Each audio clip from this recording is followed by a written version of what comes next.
Right, Ivan, so today basically I got second at the OTS Championship, lost in the final to Blackwings, who double ashed me game 1 and FDK'd me game 3, so it was pretty brutal. But just run through the cards played, so borrowed some cards, shout out Dave for lending us everything I needed. So 3 tip, 3 freezing curses, or Runick Spright by the way, 3 destruction, 3 flash and fire, 3 slumber, 2 dispelling, and then the 2 fountain. So basically, if you don't like any of these ratios, you take it up with Schmitt because he did the maths and I didn't, but I know this works. And I know you're supposed to side out dispelling and slumber when you go second. So that's it for the Runicks. 17 quick plays, 2 fountains, so 19 cards there. Then I actually played a 3 jet and 2 blue.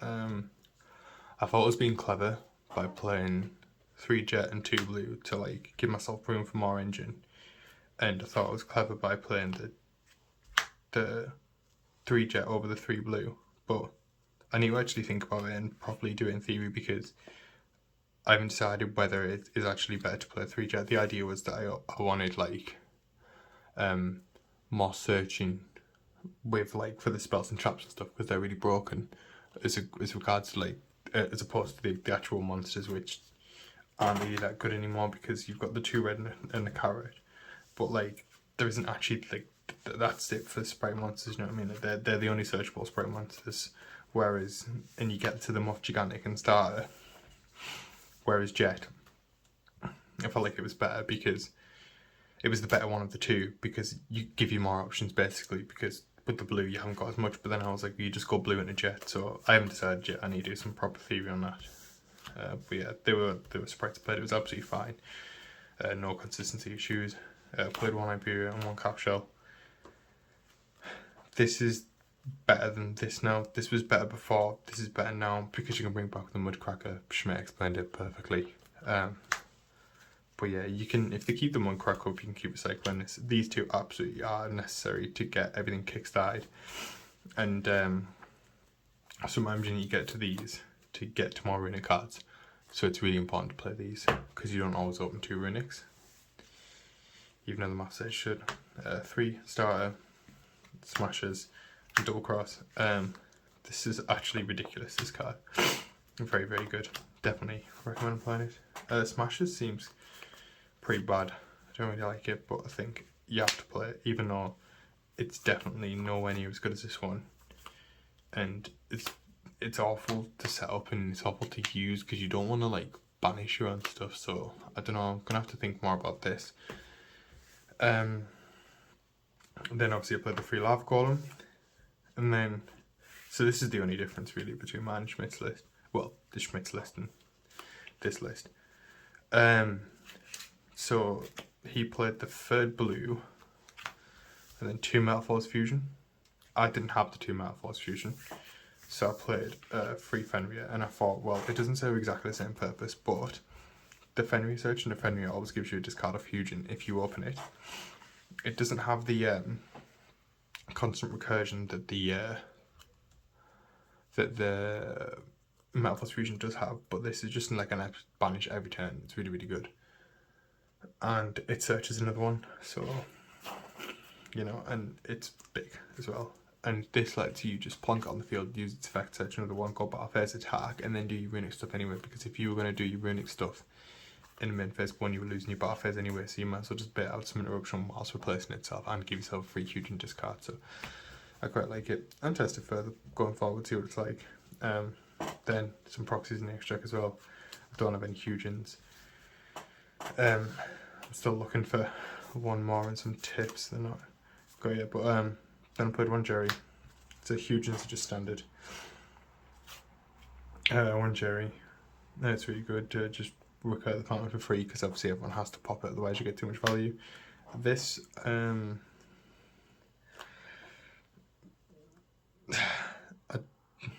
it come up like once, but it didn't win me the game. It's a lot of damage. Can out some stuff. Didn't really use its effect to add back the quick play spell. It's okay, I suppose.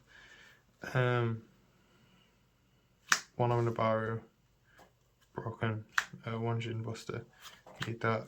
The second is a second Gigantic. One Akashi to bounce the Lava Golem, one Donna, never made this actually.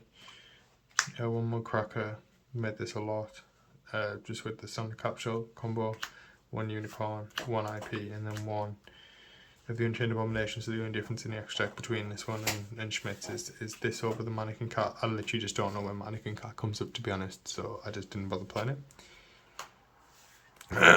Then for the side, I went for the 3 Kurikara, the 3 Cosmic. I can't remember what ratios of Bestial Schmitt played, but I wanted 5 and I thought these were the best, and this all fit the side deck nicely because the 6th was the Red Res. And then I can't remember what he played for this, but he definitely didn't play this, but I like this because there's like loads of trap trick going around. And to be honest, when I found out my mate Danny was playing this deck, I was like, well, I have to play Eradicator to get a good chance to beat him, because despite not playing the deck, he's still unbelievable at it. It's really annoying. This was really good though.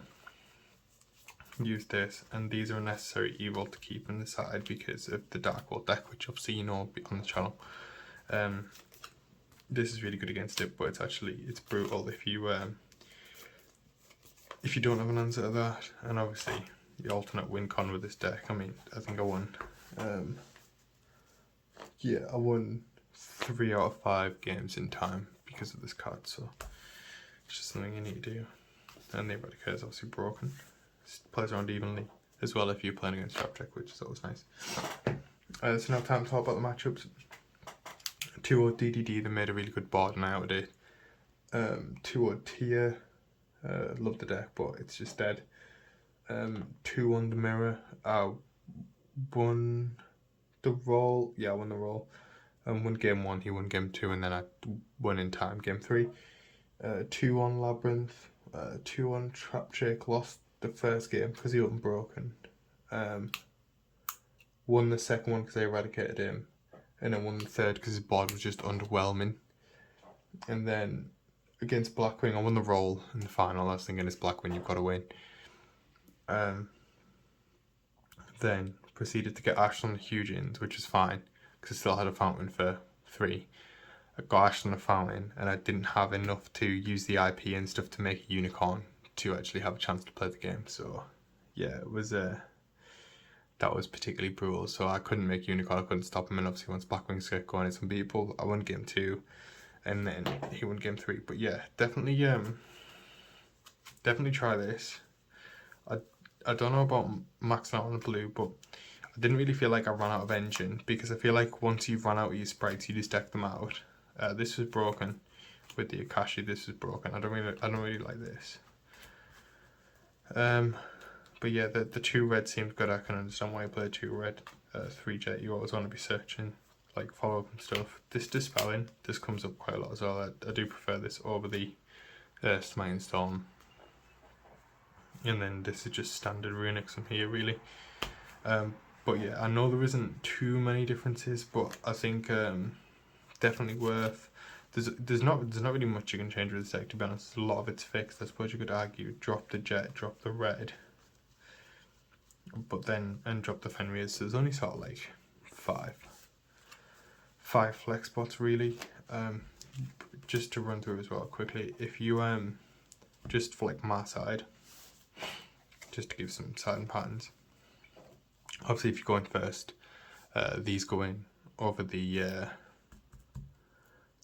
lava golems. That goes in over. What is that going over? Oh yeah, it goes in over 1 Fenrir. Then so that's going first, and then obviously if you go in second, you can normally support 6, so like 5 or 6 cards. And if you put in the Bestials, then obviously the Fenris need to come out. When you go in second, obviously you want to side out the 1 Slumber, 1 Dispelling, then you can do 1 Double Cross, And then obviously if you want to put 6 in, you can take the Fenris out, or if you want to put 3 in, you can just like put like these in, which is why I did against a Blackman player, but I've never seen him. This is pretty good though. I put it in against Trap Trick as well, it was pretty good. The constant recursion of just getting a card back at the end, especially when you've got like Mellow and stuff in that grip that you can just use to pop stuff, is really good. Anyway, hope you enjoyed, hope it was insightful, and see you next time.